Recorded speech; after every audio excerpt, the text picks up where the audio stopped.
يا أيها الذين آمنوا أوفوا بالعقود أحلت لكم بهيمة الأنعام إلا ما يتلي عليكم غير محل الصيد وأنتم حرم إن الله يحكم ما يريد. يا أيها الذين آمنوا لا تحلوا شعائر الله ولا الشهر الحرام ولا الهدي ولا القلائد ولا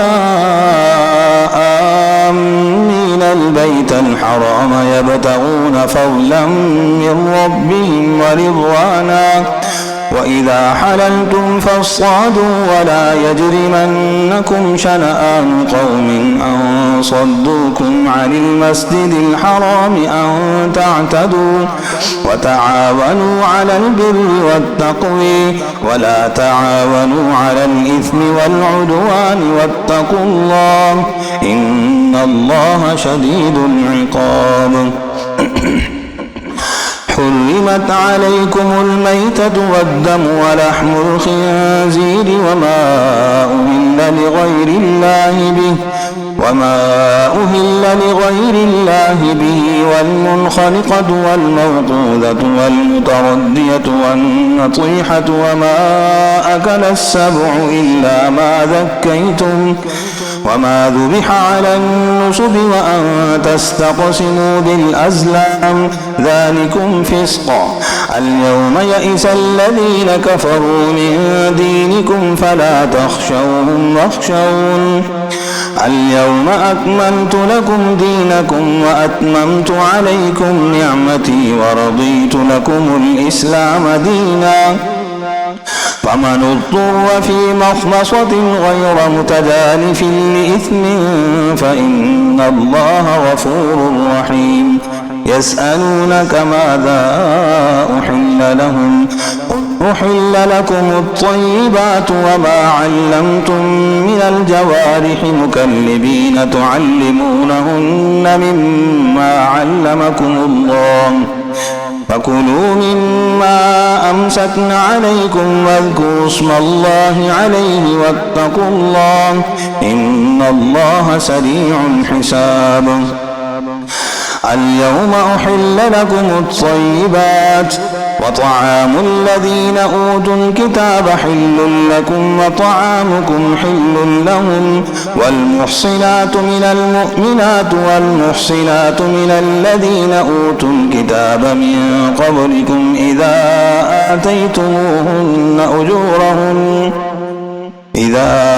آتيتموهن أجورهن محصنين غير مسافحين ولا متخذي أخدان ومن يكفر بالإيمان فقد حبط عمله وهو في الآخرة من الخاسرين.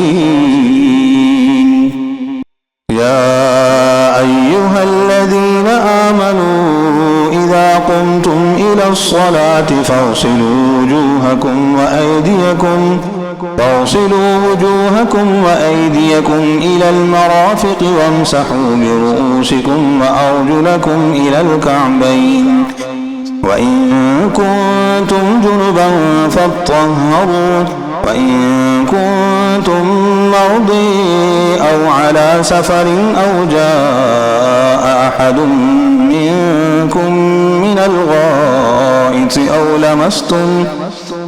أو لمستم النساء فلم تجدوا ماء فتيمموا صعيدا طيبا فامسحوا بوجوهكم وأيديكم منه ما يريد الله ليجعل عليكم من حرج ولكن يريد ليطهركم وليتم نعمته عليكم لعلكم تشكرون. واذكروا نعمة الله عليكم وميثاقه الذي واثقكم به إذ قلتم سمعنا وأطعنا واتقوا الله إن الله عليم بذات الصدور. يا أيها الذين آمنوا كونوا قوامين لله شهداء بالقسط ولا يجرمنكم شنآن قوم على ألا تعدلوا اعدلوا هو أقرب للتقوى واتقوا الله إن الله خبير بما تعملون وعد الله الذين آمنوا وعملوا الصالحات لهم مغفرة وأجر عظيم والذين كفروا وكذبوا بآياتنا أولئك أصحاب الجحيم يا أيها الذين آمنوا اذكروا نعمة الله عليكم إذ هم قوم أن يبسطوا إليكم أيديهم فكف أيديهم عنكم واتقوا الله وعلى الله فليتوكل المؤمنون ولقد أخذ الله ميثاق بني إسرائيل وبعثنا منهم 12 نقيبا وقال الله إني معكم لئن أقمتم الصلاة وآتيتم الزكاة وآمنتم برسلي وعزرتموهم وأقرضتم الله قرضا حسنا لأكفرن عنكم سيئاتكم ولأدخلنكم جنات تجري من تحتها الأنهار فمن كفر بعد ذلك منكم فقد ضل سواء السبيل فبما نقضهم ميثاقهم لعناهم وجعلنا قلوبهم قسية يحرفون الكلم عن مواضعه ونسوا حظا مما ذكروا به ولا تزال تطلع على خائنة منهم إلا قليلا منهم فاعف عنهم واصفح إن الله يحب المحسنين ومن الذين قالوا إنا نصاري أخذنا ميثاقهم فنسوا حظا مما ذكروا به فأغرينا بينهم العداوة والبغضاء إلى يوم القيامة وسوف ينبئهم الله بما كانوا يصنعون يا أهل الكتاب قد جاءكم رسولنا يبين لكم كثيرا مما كنتم تخفون من الكتاب ويعفو عن كثير قد جاءكم من الله نور وكتاب مبين يهدي به الله من اتبع رضوانه سبل السلام ويخرجهم من الظلمات إلى النور بإذنه ويهديهم إلى صراط مستقيم لقد كفر الذين قالوا إن الله هو المسيح ابن مريم قل فمن يملك من الله شيئا إن أراد أن يهلك المسيح ابن مريم وأمه ومن في الأرض جميعا ولله ملك السماوات والأرض وما بينهما يخلق ما يشاء والله على كل شيء قدير وقالت اليهود والنصارى نحن أبناء الله وأحباؤه قل فلم يعذبكم بذنوبكم بل أنتم بشر ممن خلق يغفر لمن يشاء ويعذب من يشاء ولله ملك السماوات والأرض وما بينهما وإليه المصير يا أهل الكتاب قد جاءكم رسولنا يبين لكم على فترة من الرسل أن تقولوا ما جاءنا من بشير ولا نذير فقد جاءكم بشير ونذير والله على كل شيء قدير. وإذ قال موسى لقومه يا قوم اذكروا نعمة الله عليكم إذ جعل فيكم أنبياء وجعلكم ملوكا وآتيكم ما لم يؤت أحدا من العالمين. يا قوم ادخلوا الأرض المقدسة التي كتب الله لكم ولا ترتدوا على أدبيركم فتنقلبوا خاسرين. قالوا يا موسى إن فيها قوما جبارين وإنا لن ندخلها حتى يخرجوا منها فإن يخرجوا منها فإنا داخلون. قال رجلان من الذين يخافون أنعم الله عليهم ادخلوا عليهم الباب فإذا دخلتموه فإنكم غالبون وعلى الله فتوكلوا إن كنتم مؤمنين. قالوا يا موسى إنا لن ندخلها أبدا ما داموا فيها فاذهب أنت وربك فقاتلا إنا هاهنا قاعدون. قال رب إني لا أملك إلا نفسي وأخي فافرق بيننا وبين القوم الفاسقين. قال فإنها محرمة عليهم 40 سنة يتيهون في الأرض فلا تأس على القوم الفاسقين. واتل عليهم نبأ بني آدم بالحق إذ قربا قربانا فتقبل من أحدهما ولم يتقبل من الآخر قال لأقتلنك قال إنما يتقبل الله من المتقين. لئن بسطت إلي يدك لتقتلني ما أنا بباسط يدي إليك لأقتلك إني أخاف الله رب العالمين. إني أريد أن تبوء بإثمي وإثمك فتكون من أصحاب النير وذلك جزاء الظالمين. فطوعت له نفسه قتل أخيه فقتله فأصبح من الخاسرين. فبعث الله غرابا يبحث في الأرض ليريه كيف يواري سوءة أخيه قال يا ويلتي أعجزت أن أكون مثل هذا الغراب فأواري سوءة أخي فأصبح من النادمين. من أجل ذلك كتبنا على بني إسرائيل أنه من قتل نفسا بغير نفس أو فساد في الأرض فكأنما قتل الناس جميعا ومن أحييها فكأنما أحيا الناس جميعا. ولقد جاءتهم رسلنا بالبينات ثم إن كثيرا منهم بعد ذلك في الأرض لمسرفون. إنما جزاء الذين يحاربون الله ورسوله ويسعون في الأرض فسادا أن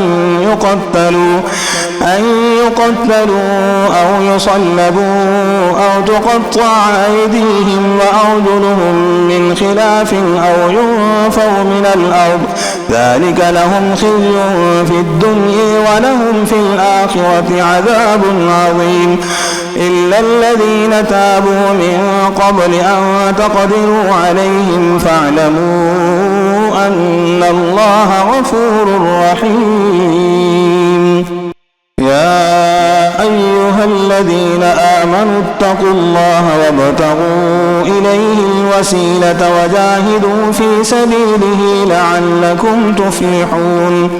إن الذين كفروا لو أن لهم ما في الأرض جميعا ومثله معه ليفتدوا به من عذاب يوم القيامة ما تقبل منهم ولهم عذاب أليم يريدون أن يخرجوا من النير وما هم بخارجين منها ولهم عذاب مقيم والسارق والسارقة فاقطعوا أيديهما جزاء بما كسبا نكالا من الله والله عزيز حكيم فمن تاب من بعد ظلمه وأصلح فإن الله يتوب عليه إن الله غفور رحيم ألم تعلم أن الله له ملك السماوات والأرض يعذب من يشاء ويغفر لمن يشاء والله على كل شيء قدير يا أيها الرسول لا يحزنك الذين يسارعون في الكفر من الذين قالوا آمنا بأفواههم ولم تؤمن قلوبهم ومن الذين هادوا سماعون للكذب سماعون لقوم آخرين لم يأتوك يحرفون الكلم من بعد مواضعه يقولون إن أوتيتم هذا فخذوه وإن لم تؤتوا فاحذروا ومن يرد الله فتنته فلن تملك له من الله شيئا أولئك الذين لم يرد الله أن يطهر قلوبهم لهم في الدنيا خزي ولهم في الآخرة عذاب عظيم سماعون للكذب أكالون للسحت فإن جاءوك فاحكم بينهم أو أعرض عنهم وإن تعرض عنهم فلن يضروك شيئا وإن حكمت فاحكم بينهم بالقسط إن الله يحب المقسطين وكيف يحكمونك وعندهم التوريت فيها حكم الله ثم يتولون من بعد ذلك وما أولئك بالمؤمنين إنا أنزلنا التوريت فيها هدى ونور يحكم بها النبيون الذين أسلموا للذين هادوا والربانيون والأحبار بما استحفظوا من كتاب الله وكانوا عليه شهداء فلا تخشوا الناس واخشوني ولا تشتروا بآياتي ثمنا قليلا ومن لم يحكم بما أنزل الله فأولئك هم الكافرون وكتبنا عليهم فيها أن النفس بالنفس والعين بالعين والأنف بالأنف والأذن بالأذن والسن بالسن والجروح قصاص فمن تصدق به فهو كفارة له ومن لم يحكم بما أنزل الله فأولئك هم الظالمون وقفينا على آثارهم بعيسى ابن مريم مصدقا لما بين يديه من التوراة وآتيناه الإنجيل فيه هدى ونور ومصدقا لما بين يديه من التوراة وهدى وموعظة للمتقين وليحكم أهل الإنجيل بما أنزل الله فيه ومن لم يحكم بما أنزل الله فأولئك هم الفاسقون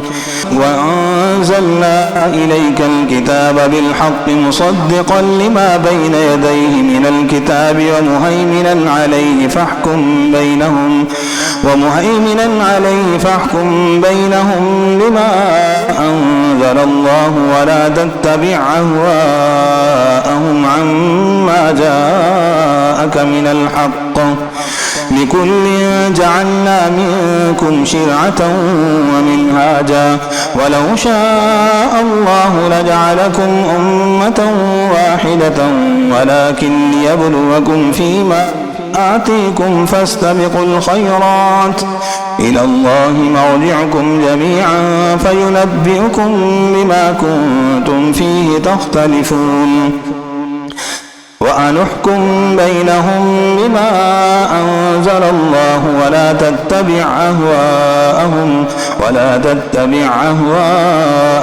واحذرهم أن يفتنوك عن بعد ما أنزل الله إليك فإن تولوا فاعلم أنما يريد الله أن يصيبهم ببعض ذنوبهم وإن كثيرا من الناس لفاسقون أفحكم الجاهلية يبغون ومن أحسن من الله حكما لقوم يوقنون يا أيها الذين آمنوا لا تتخذوا اليهود والنصارى أولياء بعضهم أولياء بعض ومن يتولهم منكم فإنه منهم إن الله لا يهدي القوم الظالمين فترى الذين في قلوبهم مرض يسارعون فيهم يقولون نخشي أن تصيبنا دائرة فعسى الله أن يأتي بالفتح أو أمر من عنده فيصبحوا على ما أسروا في أنفسهم نادمين ويقول الذين آمنوا أهؤلاء الذين أقسموا بالله جهد أيمانهم إنهم لمعكم حبطت أعمالهم فأصبحوا خاسرين يا أيها الذين آمنوا من يرتد منكم عن دينه فسوف يأتي الله بقوم يحبهم ويحبونه أذلة على المؤمنين أعزة على الكافرين يجاهدون في سبيل الله ولا يخافون لومة لائم ذلك فضل الله يؤتيه من يشاء والله واسع عليم إنما وليكم الله ورسوله والذين آمنوا الذين يقيمون الصلاة ويؤتون الزكاة وهم راكعون ومن يتول الله ورسوله والذين آمنوا فإن حزب الله هم الغالبون يا أيها الذين آمنوا لا تتخذوا الذين اتخذوا دينكم هزؤا ولعبا من الذين أوتوا الكتاب من قبلكم والكفار أولياء واتقوا الله إن كنتم مؤمنين وإذا ناديتم إلى الصلاة اتخذوها هزؤا ولعبا ذلك بأنهم قوم لا يعقلون قل يا أهل الكتاب هل تنقمون منا إلا أن آمنا بالله وما أنزل إلينا وما أنزل من قبل وأن أكثركم فاسقون قل هل أنبئكم بشر من ذلك مثوبة عند الله من لعنه الله وغضب عليه وجعل منهم القردة والخنازير وعبد الطاغوت أولئك شر مكانا وأضل عن سواء السبيل وإذا جاءوكم قالوا آمنا وقد دخلوا بالكفر وهم قد خرجوا به والله أعلم بما كانوا يكتمون وترى كثيرا منهم يسارعون في الإثم والعدوان وأكلهم السحت لبئس ما كانوا يعملون لولا ينهيهم الربانيون والأحبار عن قولهم الإثم وأكلهم السحت لبئس ما كانوا يصنعون. وقالت اليهود يد الله مغلوله غلت أيديهم ولعنوا بما قالوا بل يداه مبسوطتان ينفق كيف يشاء وليزيدن كثيرا منهم ما أنزل إليك من ربك طغيانا وكفرا وألقينا بينهم العداوة والبغضاء إلى يوم القيامة كلما أوقدوا نارا للحرب أطفأها الله ويسعون في الأرض فسادا والله لا يحب المفسدين. ولو أن أهل الكتاب آمنوا واتقوا لكفرنا عنهم سيئاتهم ولأدخلناهم جنات النعيم. ولو أنهم أقاموا التوراة والإنجيل وما أنزل إليهم من ربهم لأكلوا من فوقهم ومن تحت أرجلهم منهم أمة مقتصدة وكثير منهم ساء ما يعملون. يا أيها الرسول بلغ ما أنزل إليك من ربك وإن لم تفعل فما بلغت رسالته والله يعصمك من الناس إن الله لا يهدي القوم الكافرين. قل يا أهل الكتاب لستم على شيء حتى تقيموا التوراة والإنجيل وما أنزل إليكم من ربكم وليزيدن كثيرا منهم ما أنزل إليك من ربك طغيانا وكفرا فلا تأس على القوم الكافرين. إن الذين آمنوا والذين هادوا والصابئون والنصاري من آمن بالله واليوم الآخر وعمل صالحا فلا خوف عليهم ولا هم يحزنون. لقد أخذنا ميثاق بني إسرائيل وأرسلنا إليهم رسلا كلما جاءهم رسول بما لا تهوي أنفسهم فريقا كذبوا وفريقا يقتلون. وحسبوا ألا تكون فتنة فعموا وصموا ثم تاب الله عليهم ثم عموا وصموا كثير منهم والله بصير بما يعملون. لقد كفر الذين قالوا إن الله هو المسيح ابن مريم وقال المسيح يا بني إسرائيل اعبدوا الله ربي وربكم إنه من يشرك بالله فقد حرم الله عليه الجنة ومأويه النار وما للظالمين من أنصير. لقد كفر الذين قالوا إن الله ثالث ثلاثة وما من إله إلا إله واحد وإن لم ينتهوا عما يقولون ليمسن الذين كفروا منهم عذاب أليم. أفلا يتوبون إلى الله ويستغفرونه والله غفور رحيم. ما المسيح ابن مريم إلا رسول قد خلت من قبله الرسل وأمه صديقة كانا يأكلان الطعام انظر كيف نبين لهم الآيات ثم انظر أني يؤفكون.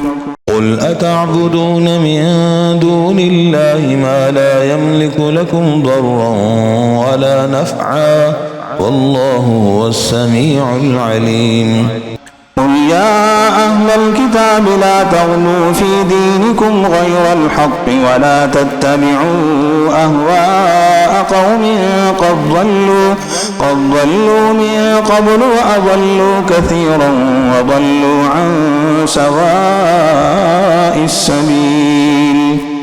لعن الذين كفروا من بني إسرائيل على لسان داود وعيسى بن مريم ذلك بما عصوا وكانوا يعتدون. كانوا لا يتناهون عن منكر فعلوه لبئس ما كانوا يفعلون. ترى كثيرا منهم يتولون الذين كفروا لبئس ما قدمت لهم أنفسهم أن سخط الله عليهم وفي العذاب هم خالدون. ولو كانوا يؤمنون بالله والنبي وما أنزل إليه ما اتخذوهم أولياء ولكن كثيرا منهم فاسقون. لتجدن أشد الناس عداوة للذين آمنوا اليهود والذين أشركوا ولتجدن أقربهم مودة للذين آمنوا الذين قالوا إنا نصاري ذلك بأن منهم قسيسين ورهبانا وأنهم لا يستكبرون. وإذا سمعوا ما أنزل إلى الرسول ترى أعينهم تفيض من الدمع مما عرفوا من الحق يقولون ربنا آمنا فاكتبنا مع الشاهدين. وما لنا لا نؤمن بالله وما جاءنا من الحق ونطمع أن يدخلنا ربنا مع القوم الصالحين. فأثابهم الله بما قالوا جنات تجري من تحتها الأنهار خالدين فيها وذلك جزاء المحسنين. والذين كفروا وكذبوا بآياتنا أولئك أصحاب الجحيم.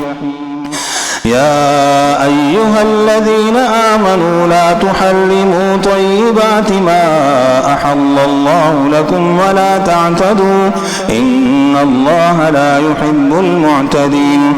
وكلوا مما رزقكم الله حلالا طيبا واتقوا الله الذي أنتم به مؤمنون.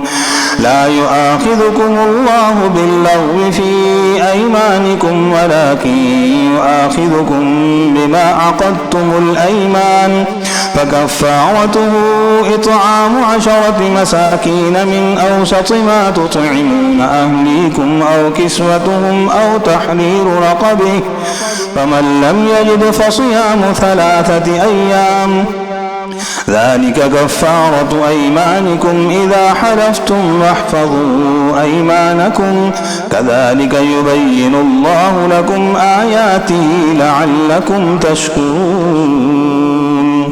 يا أيها الذين آمنوا إنما الخمر والميسر والأنصاب والأزلام رجس من عمل الشيطان فاجتنبوه لعلكم تفلحون. إنما يريد الشيطان أن يوقع بينكم العداوة والبغضاء في الخمر والميسر ويصدكم عن ذكر الله وعن الصلاة فهل أنتم منتهون. وأطيعوا الله وأطيعوا الرسول واحذروا فإن توليتم فاعلموا أنما على رسولنا البلاغ المبين. ليس على الذين آمنوا وعملوا الصالحات جناح فيما طعموا إذا ما اتقوا وآمنوا وعملوا الصالحات ثم اتقوا وأحسنوا والله يحب المحسنين.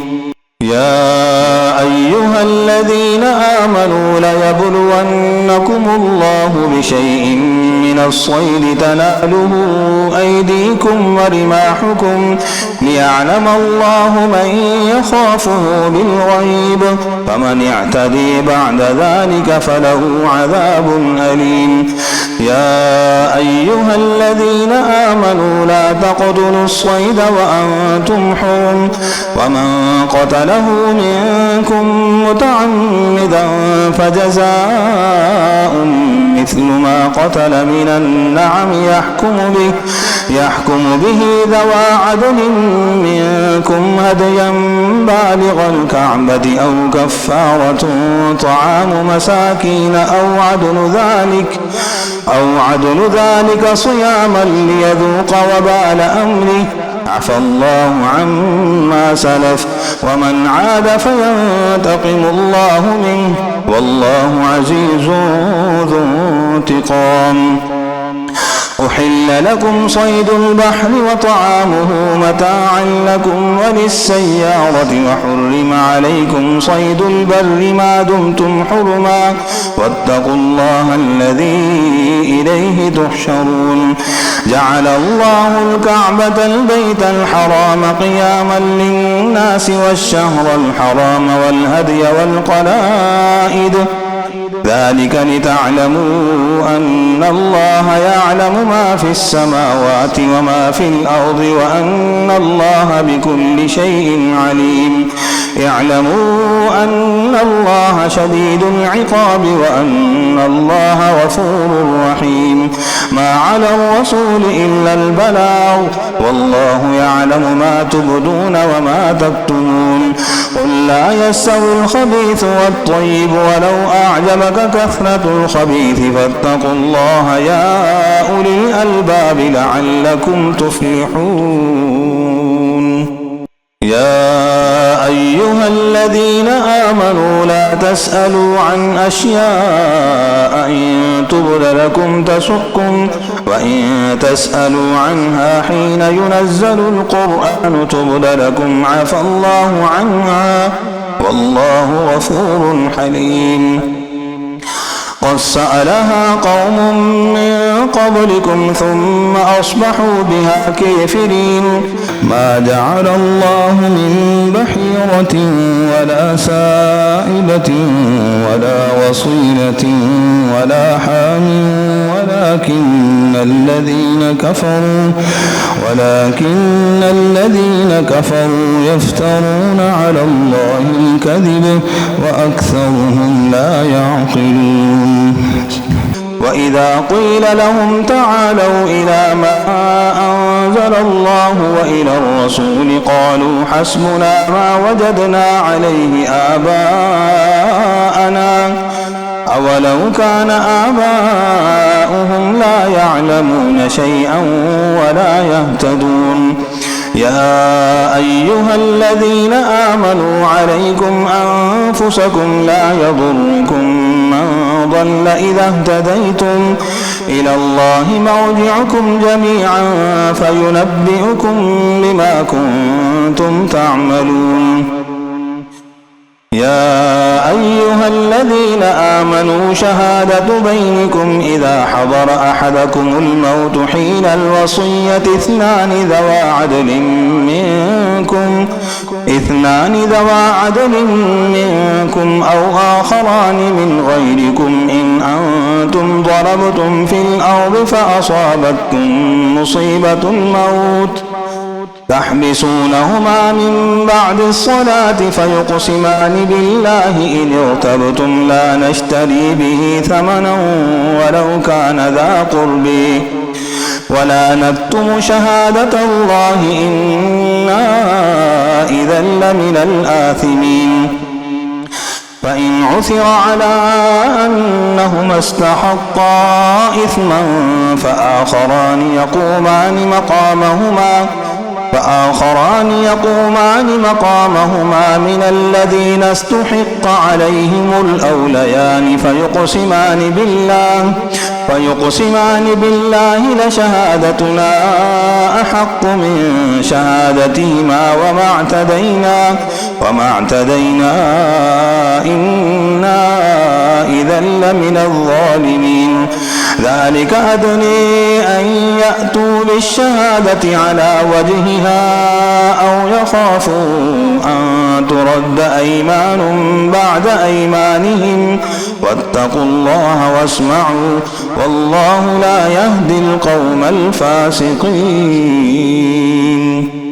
يوم يجمع الله الرسل فيقول ماذا أجبتم قالوا لا علم لنا إنك أنت علام الغيوب. إذ قال الله يا عيسى ابن مريم اذكر نعمتي عليك وعلى والدتك إذ أيدتك بروح القدس تكلم الناس في المهد وكهلا وإذ علمتك الكتاب والحكمة والتوريت والإنجيل وإذ تخلق من الطين كهيئة الطير فتنفخ فيها فتكون طيرا بإذني وتبرئ الأكمه والأبرص بإذني وإذ تخرج الموت بإذني وإذ كففت بني إسرائيل عنك إذ جئتهم بالبينات فقال الذين كفروا منهم إن هذا إلا ساحر مبين. وإذ أوحيت إلى الحواريين أن آمنوا بي وبرسولي قالوا آمنا واشهد بأننا مسلمون. إذ قال الحواريون يا عيسى ابن مريم هل تستطيع ربك أن ينزل علينا مائدة من السماء قال اتقوا الله إن كنتم مؤمنين. قالوا نريد أن نأكل منها وتطمئن قلوبنا ونعلم أن قد صدقتنا ونكون عليها من الشاهدين. قال عيسى ابن مريم اللهم ربنا أنزل علينا مائدة من السماء تكون لنا عيدا لأولنا وآخرنا وآية منك وارزقنا وأنت خير الرازقين. قال الله إني منزلها عليكم فمن يكفر بعد منكم فإني أعذبه عذابا لا أعذبه أحدا من العالمين. وإذ قال الله يا عيسى ابن مريم أأنت قلت للناس اتخذوني وأمي إلهين من دون الله قال سبحانك ما يكون لي أن أقول ما ليس لي بحق إن كنت قلته فقد علمته تعلم ما في نفسي ولا أعلم ما في نفسك إنك أنت علام الغيوب. ما قلت لهم إلا ما أمرتني به أن اعبدوا الله ربي وربكم وكنت عليهم شهيدا ما دمت فيهم فلما توفيتني كنت أنت الرقيب عليهم وأنت على كل شيء شهيد. إن تعذبهم فإنهم عبادك وإن تغفر لهم فإنك أنت العزيز الحكيم. قال الله هذا يوم ينفع الصادقين صدقهم لهم جنات تجري من تحتها الأنهار خالدين فيها أبدا رضي الله عنهم ورضوا عنه ذلك الفوز العظيم. لله ملك السماوات والأرض وما فيهن وهو على كل شيء قدير.